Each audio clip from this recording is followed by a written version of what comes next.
saya cek CCTV nih Mbak, pas orang-orang udah bilang orang ini yang bakar gitu, itu langsung sepupu saya itu langsung ke polsek.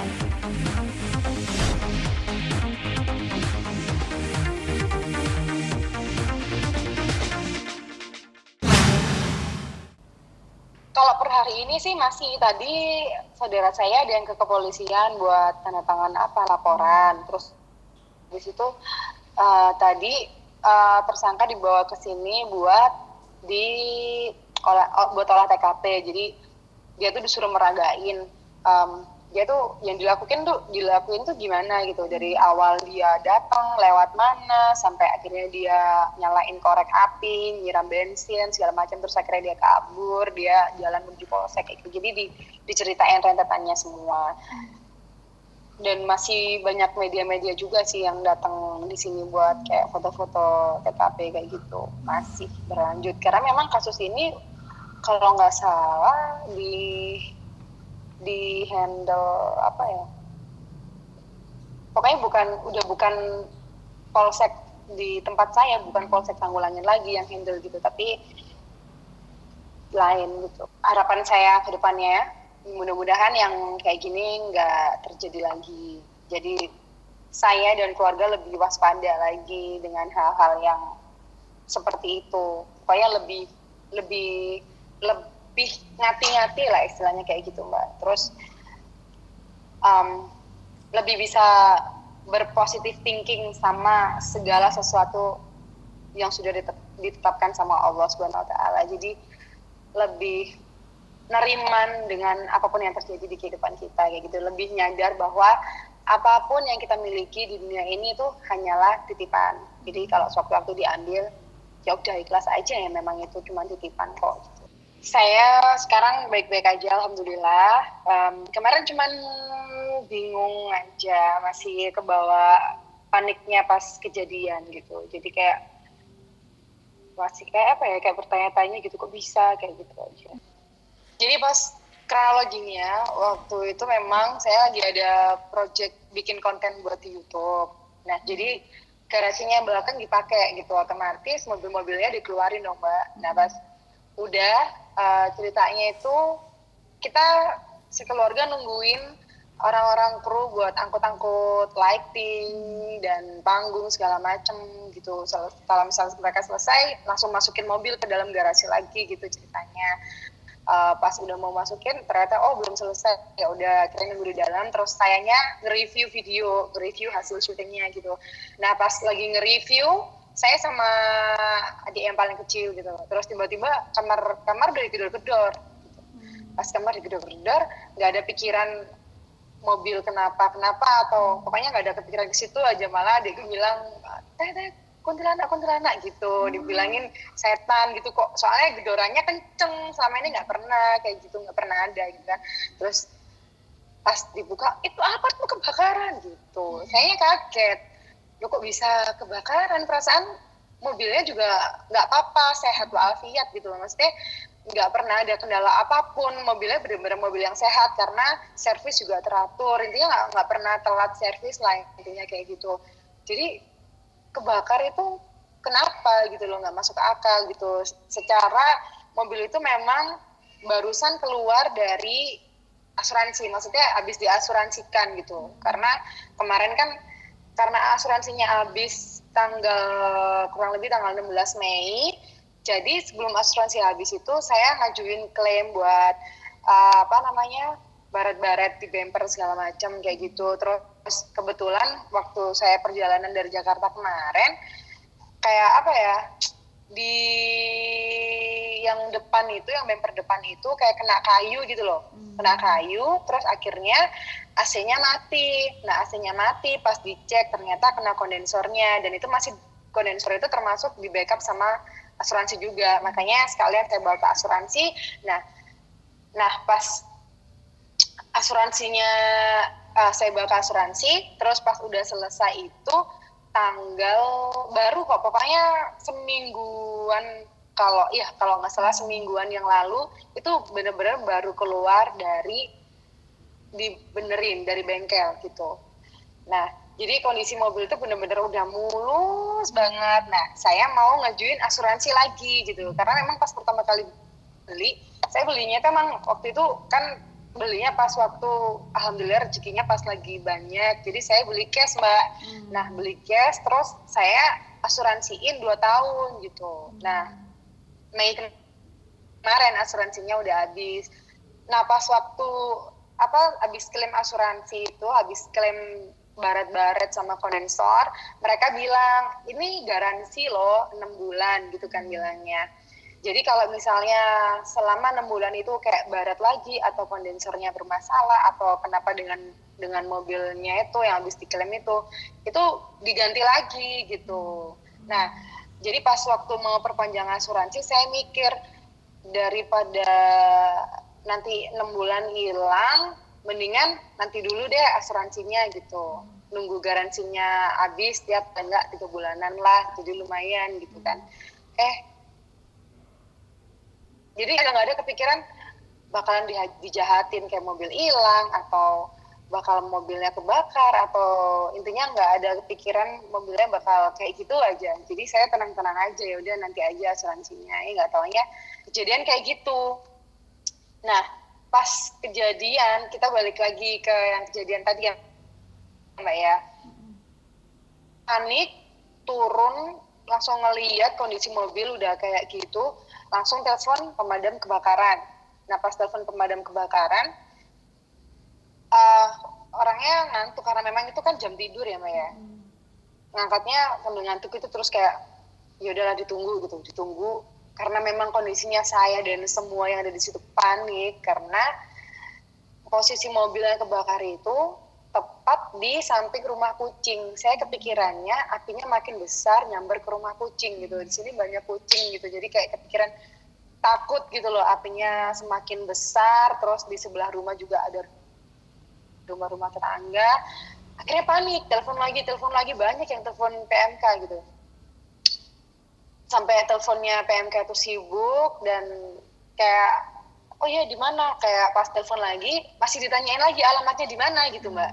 Saya panik dong, apa mungkin dikira iseng gitu. Saya mikirnya kayak gitu. Akhirnya saya langsung ngerasa bahwa saya punya followers di Instagram. Kayaknya kalau misalnya saya nge-live ini bakal efektif gitu loh.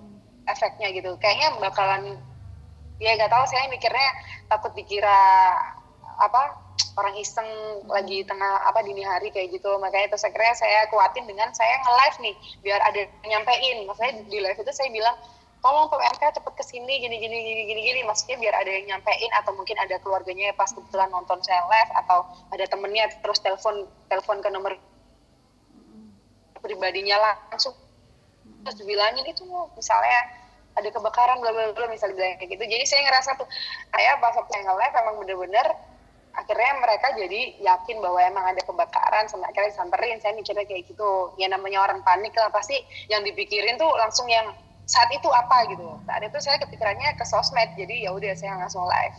Terus nggak lama PMK datang alhamdulillah dan mereka langsung berusaha untuk madamin api dan alhamdulillahnya api nggak sampai ke dalam rumah, jadi cuman kena pinggir-pinggiran tembok sama atapnya sudah kosong, udah habis gitu atap yang keluar itu. Terus pas waktu itu saya kaget, orang-orang bilang itu loh yang tadi saya lihat ada orang ke situ yang biasanya yang gimana, maksudnya ternyata dia emang sering seliweran di rumah, maksudnya di area rumah gitu ternyata. Nah terus saya tanya, iya tadi emang di situ, terus saksinya banyak yang ngeliat tadi lewat dari sawah ke musola kayak gitu-gitu. Terus kebetulan pas waktu kejadian orang kru syuting yang bagian lighting itu belum pulang, Mbak. Jadi posisinya mobil yang ngangkut barang itu waktu itu mundur. Nah pas mobil pickup itu mundur, orang itu masuk. Gitu ceritanya. Jadi banyak saksinya dan ketangkap kamera CCTV juga. Jadi pas mereka bilang kayak gitu, saya langsung ngecek CCTV di handphone. Jadi saya tanya pas ini pas posisi mobilnya di sini orangnya udah lihat belum, pokoknya orangnya lewat pas mobil ini keluar gitu. Jadi saya urutin sampai saya nunggu berapa menit itu, terus akhirnya kelihatan, ini tuh orangnya, iya itu orangnya gitu. Habis itu akhirnya saya nunggu itu kurang lebih ya nggak sampai 10 menitan kalau nggak salah. Saya pokoknya tunggu terus Mbak, tunggu terus sampai posisi mobilnya keluar api gitu. Saya tungguin tuh CCTV lama gitu kan. Sampai akhirnya pas sebelum mobil keluar api itu kelihatan bayangan dari balik tembok. Intinya di balik tembok itu kan ada sawah. Jadi dia lewat situ Mbak. Nah, pertama sebelum dia keluar itu ada kucing dulu yang lewat. Mungkin posisi kucingnya ada di situ. Nah, ada orang lewat, kucingnya akhirnya keluar gitu kan. Jadi pas dia lewat tuh cuma kayak bayangan gitu. Set. Nah ini aku gitu. Ini orangnya. Terus akhirnya pas orangnya kayak ya emang posisinya dia itu ngebakarnya dengan cara bekas sobekan kardus coklat itu dikasih bensin, dibakar, ditaruh di bawahnya mobil Alphard pas di tangkinya. Di tangki bensin ditaruhnya di situ kalau nggak salah. Nah, dia di situ pokoknya kelihatan kok di CCTV itu kayak kepalanya ngangguk gitu, maksudnya kelihatan kepalanya nongol di atas kap mobil gitu. Sampai akhirnya dia ngerasa udah beres ngebakar, dia sembunyi di balik tembok belakang rumah, sembunyi. Nah pas mobilnya meledak di gambar itu dia langsung lari gitu.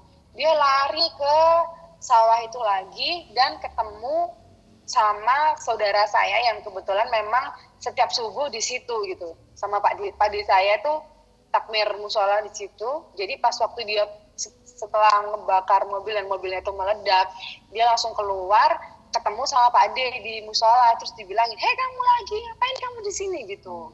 "Kamu tuh bukan orang sini, kok seliweran di sini?" digituin, karena memang orang-orang di sekitar sini sampai hafal sama dia gitu.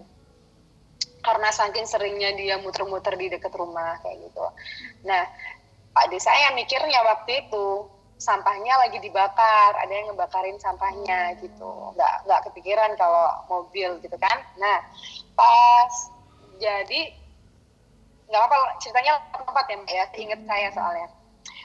Jadi sebelum saya cek CCTV nih Mbak, pas orang-orang udah bilang orang ini yang bakar gitu, itu langsung sepupu saya itu langsung ke polsek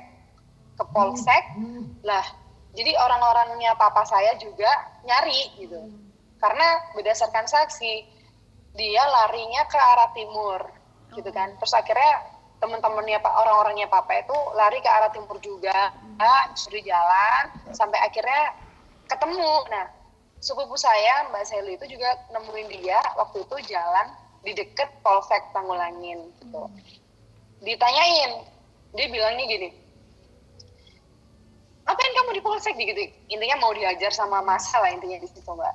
Ya saya ngerasanya sih dia pinter karena dia sengaja ke kantor polisi untuk mencari perlindungan gitu kan dari amukan massa sebenarnya. Kalau misalnya dia nggak di kantor polisi ya saya nggak tahu, mungkin dia bisa